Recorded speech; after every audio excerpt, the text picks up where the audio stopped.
AFP, Saeed KHAN Immigration remains a hot-button issue in Australia, amid concern about jobs and overcrowding in major cities. An Australian politician was widely condemned Wednesday after demanding a final solution to immigration and calling for a return to the White Australia policy that favoured European Christians.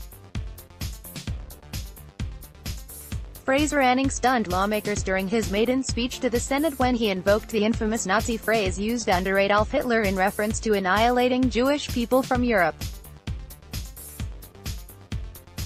He also sparked widespread anger by urging a ban on Muslim migrants and defending the race-based White Australia immigration policy that was in place for 7 decades from 1901. "We as a nation are entitled to insist that those who are allowed to come here predominantly reflect the historic European Christian composition of Australian society," Anning told the Upper House late Tuesday. "Those who come here need to assimilate and integrate." He added that ethno-cultural diversity has been allowed to rise to dangerous levels in many suburbs. In direct response, self-segregation, including white flight from poorer inner urban areas, has become the norm. Anning, who represents Queensland for Katter's Australian Party, called for immigrant numbers to be slashed, and for a ban on Muslims, justifying his call by saying they had consistently shown to be the least able to assimilate and integrate. "While all Muslims are not terrorists, certainly all terrorists these days are Muslims, so why would anyone want to bring more of them here?" he added. The final solution to the immigration problem is of course a popular vote. Immigration remains a hot-button issue in Australia, amid concern about jobs and overcrowding in major cities.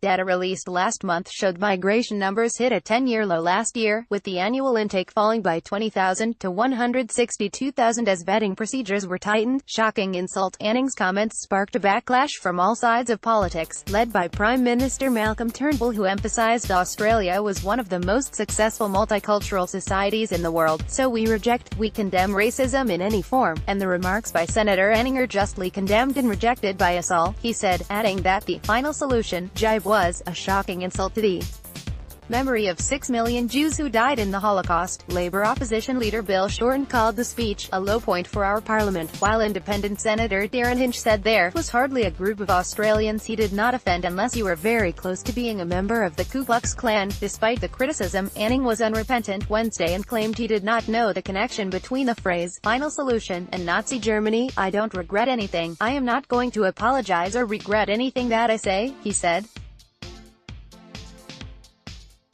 He won support from his party leader, Bob Katter, who said he 1000% backed him. "His speech was absolutely magnificent and it's everything that this country should be doing," he said.